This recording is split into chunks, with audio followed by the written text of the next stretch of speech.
ನಮಸ್ಕಾರ ವೀಕ್ಷಕರೇ, ಚಿಂತಾಮಣಿ ತಾಲೂಕಿನ ಕೋಟಗಲ್ ಶಿಂಗರೇಪಲ್ಲಿ ಕ್ಷೇತ್ರ ಶ್ರೀ ಖಾದ್ರಿ ಲಕ್ಷ್ಮೀ ನರಸಿಂಹಸ್ವಾಮಿ ಬ್ರಹ್ಮರಥೋತ್ಸವ ಅಂಗವಾಗಿ ಬಿಜೆಪಿ ಜಿಲ್ಲಾಧ್ಯಕ್ಷ ಸೀಕಲ್ ರಾಮಚಂದ್ರಗೌಡ ಮತ್ತು ಚಿಂತಾಮಣಿ ವಿಧಾನಸಭಾ ಕ್ಷೇತ್ರದ ಮುಖಂಡರಾದ ಜಿಎನ್ ವೇಣುಗೋಪಾಲ್ ರವರು ಆಗಮಿಸಿದಾಗ ಮಂಗಳ ವಾದ್ಯದೊಂದಿಗೆ ತಮಟೆ ಸದ್ದಿನೊಂದಿಗೆ ಅಭೂತಪೂರ್ವ ಸ್ವಾಗತ ಕೋರಿದರು.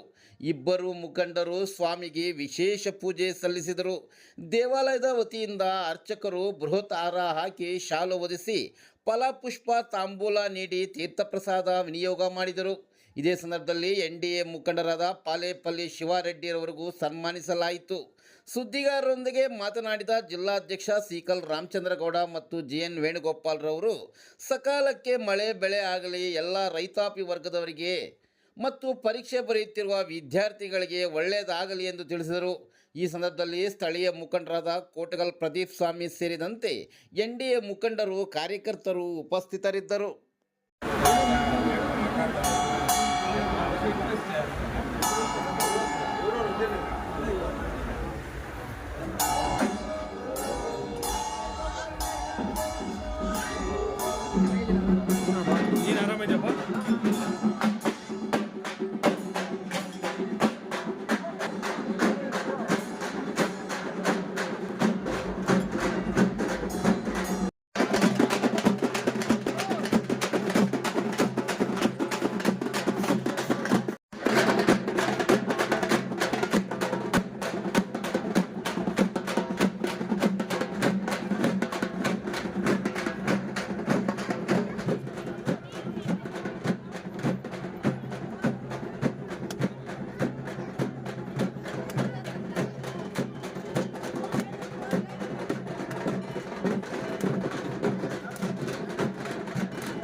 ಏನು ಚಿಂತಾಮಣಿ ತಾಲೂಕು ರಾಗುಟಹಳ್ಳಿಯಲ್ಲಿ ಇವತ್ತು ಶ್ರೀ ಲಕ್ಷ್ಮೀ ನರಸಿಂಹ ಸ್ವಾಮಿಯ ಸನ್ನಿಧಿಯಲ್ಲಿ ಇವತ್ತು ಮಹತ್ವವಾದ ರಥೋತ್ಸವ.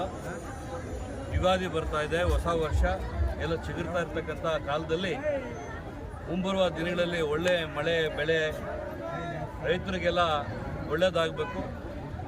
ವಿದ್ಯಾರ್ಥಿಗಳೆಲ್ಲ ಇವತ್ತು ಎಕ್ಸಾಮ್ಗಳು ಬರಿತಾ ಇರ್ತಕ್ಕಂಥ ಕಾಲ, ಎಲ್ಲರೂ ಚೆನ್ನಾಗಿ ಎಕ್ಸಾಮ್ ಬರೆದು ಮುಂದಿನ ದಿನಗಳಲ್ಲಿ ನಮ್ಮ ನಾಡು ಸುಭಿಕ್ಷವಾಗಿರಲಿ ಅಂತೇಳಿ ಎಲ್ಲರೂ ಏನು ಸ್ವಾಮಿಯೆಲ್ಲ ರಥೋತ್ಸವದಲ್ಲಿ ಅಂತ ಬಂದಿದ್ದಾರೆ. ಎಲ್ರಿಗೂ ಶುಭ ಆಗಲಿ. ನಮಸ್ಕಾರ. ಕೋಟಗಲ್ ಲಕ್ಷ್ಮೀ ನರಸಿಂಹ ಸನ್ನಿಧಿಯಲ್ಲಿ ಇವತ್ತು ಮಹಾ ಜಾತ್ರೆ ನಡೀತಾ ಇದೆ. ಜಾತ್ರೆಗೆ ಬಂದಂಥ ಎಲ್ಲ ಭಕ್ತಾದಿಗಳು ದೇವರು ಒಳ್ಳೇದು ಮಾಡಲಿ. ಇವತ್ತು ನಮ್ಮ ಜಿಲ್ಲಾ ಅಧ್ಯಕ್ಷರಾದಂಥ ಸೀಕಲ್ ರಾಮಚಂದ್ರ ಗೌಡರು ಬಂದಿದ್ದಾರೆ, ಅವ್ರಿಗೂ ಒಳ್ಳೆಯದಾಗಲಿ. ಅವೆಲ್ಲ ನಮ್ಮ ಮುಖಂಡರಿಗೂ ಒಳ್ಳೆಯದಾಗಲಿ ಅಂತ ಈ ಮೂಲಕ